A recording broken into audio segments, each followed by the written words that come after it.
Hello. Okay, so hi everyone, my name is Jade and I'm a digital artist based in the US. This is my first long form video. My goals for this series, wait, I didn't even say I was working on a series. I'm working on a series and it's drawing the Pokédex in chronological order. So like Bulbasaur, Ivysaur, Venusaur, Squirtle, did I just say Squirtle? Charmander.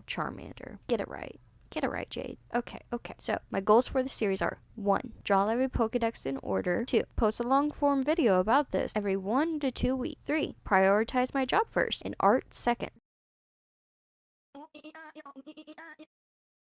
Okay, first up on the Pokedex is Bulbasaur. Oh, how I love sketching and rendering this little plant dino. Out of him, Ivysaur, and Venusaur, I spend the most time on Bulbasaur. Also, have any of you guys played Pokepark Pikachu's Adventure on the Wii? Because I remember playing it almost daily. Moving on to Ivysaur, he wasn't too bad, but I had trouble getting the leaves the right size. So because I was drawing it digitally and not in my sketchbook, I just used the lasso selection tool and sized it down to the correct size. Venusaur was so difficult that I honestly duplicated and flipped some of the parts just so it would look more accurate and to save time. On to the next evolution line. Okay, so I'm going to briefly mention Charmander and Charmeleon because this script is already 3 pages long in my journal, and I personally know I could have done way better rendering them, but man, Charizard gave me so much trouble with his proportion that I just said fuck it and trace outline in the face. Went on to rendering right after that. I'm like, not spending any more time on this. We got the line art. We're done. Okay, but personally, I don't like the rendering on any of this evolution line, but maybe that's a future video where I just try it with a newer perspective. And what better timing, because I did gain a new perspective on my rendering process, but that'll be after my boy Squirtle. Probably not, because I actually did know. This was where I started taking my time with my rendering and doing a color line art after the rendering. As you can see in my process, I render it as I go and I move from one section to the next. For mine and your entertainment,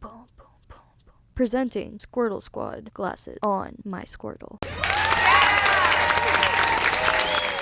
Shortly after I started asking questions like, what elements could I incorporate to make the final artwork look more complete? So I made a background on a separate canvas and imported Squirtle as a PNG background. And because this comment on Instagram said, this is not a Pokedex, I was like, dude, right, needs more appeal and could look better as a Pokedex entry, you know, right? And so, as a totally normal response, I took their advice 100% literally, and I grabbed a Pikachu Pokedex entry, put the shapes in a different color, following the same layout as the Pikachu Pokedex entry, put Squirtle where Pikachu was, and then filled in a Pokedex entry for Squirtle. After getting new experience doing that simple background, I craved more, and I started collecting references for Wartortle left and right, and I ended up using one reference for Wartortle, which was the official art of Wartortle, and one for my background, which was just a bunch of bubbles, and I only used one bubble for reference and duplicated it. I didn't like put it from the picture, but I was like, ooh, bubble, I'm gonna draw that bubble and then duplicate that drawing. After the background, I started on the sketch and I fucking forgot the tail.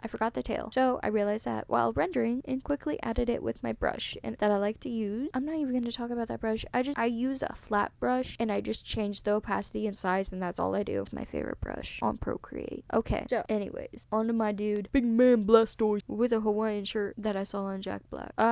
So originally I found this picture of Blastoise and I showed it to my boyfriend and he gave me the best suggestion. Put him in a mattress. Who said that? Well, he didn't say that, but he said put him in a Hawaiian shirt, that red. And I found a picture of that exact shirt, but on Jack Black. My man's Jack Black. Okay, so with the reference I had, I was struggling. So with the sketch, I had the same problem with that I had with Charizard, and I guess I'm kind of too used to drawing cutesy subjects because the more beefy Pokemon are harder to draw for me. Beefcake! I didn't exactly trace everything, but I loosely traced his face with like quick and loose brush strokes because I went like did it in like a minute or two, I don't know. And then for his body, I like resized it 3 or 4 times to get it right because his head looked too big and then it looked too small and then it looked too big and then I'm like, what? And when I drew the Hawaiian shirt on him, everything all fit into place. It was perfect. So I eventually moved on to color and blocking and rendering from section to section, and then I made a background. It was a cool background. It was a vague foresty beach background, and then I lined the rest of Blastoise to help him stand out better from said background. My conclusion and final takeaway from this experience was that slowing down and making the process more enjoyable for me actually helped me improve in more ways than I thought it would. And moral of the video is to not rush yourself so much. It is okay to take time, and it's okay to restart if it's not meeting your expectation. It's your art, and you decide how it shall look. Depending on your skill set and experience, it may look different. Anyway, that's the end of this video. Leave a like, comment, or subscribe if you like this, and if you have any suggestions for future videos, let me know in the comments. And bye, have a lovely day.